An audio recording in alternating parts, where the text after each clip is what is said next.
अस्सलाम वालेकुम, मैं हूं सैयद रजी। हेडलाइंस आप जान चुके हैं। बुलेटिन का आगाज़ करेंगे अहम खबर के साथ। Chief of army staff general Syed Asim Munir से इमाम काबा शेख सालेह अब्दुल्ला बिन मोहम्मद हमीद की मुलाकात। आर्मी चीफ और इमाम काबा की मुलाकात GHQ रावलपिंडी में हुई।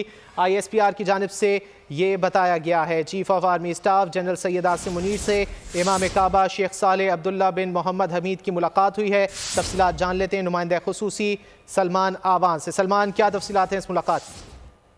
जी बिल्कुल, इमाम काबा इन दिनों पाकिस्तान के दौरे पर हैं। आज उनकी पिंडी में chief of army staff general Syed Asim Munir के साथ भी मुलाकात हुई है। इस मुलाकात में दोनों जानिब से बामी दिलचस्पी के उमूर पर तबादला ख्याल किया गया और आर्मी चीफ ने पाकिस्तान की तरफ से, पाकिस्तान के अवाम की तरफ से इमाम काबा का खैर मकदम करते हुए कहा कि उनकी पाकिस्तान आमद जो है पाकिस्तान के अवाम के लिए बाइस तकरीम है। दुनिया भर के मुसलमान हरमैन शरीफैन और खादिमुल हरमैन शरीफैन के लिए अपने अपने दिलों में बड़ा इज्जत, एहतराम और तकदीस का जज्बा जो है वो रखते हैं। और इमाम काबा का इस मौके पर कहना था, इस्लाम एक अमन का दीन है, इस्लाम जो है एक बरादराना जज्बे का दीन है, क़ुव्वत का दीन है।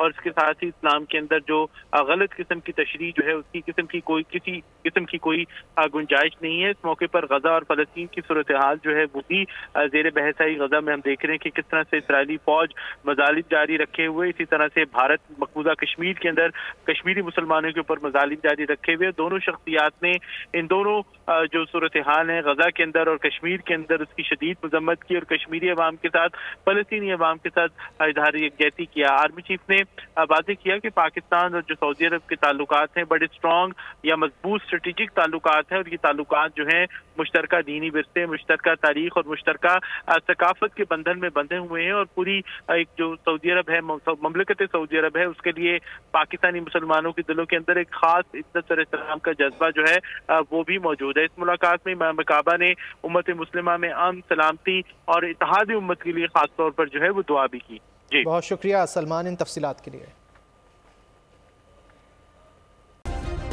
सब्सक्राइब करें और बेल दबाएं ताकि कोई खबर रह न जाए।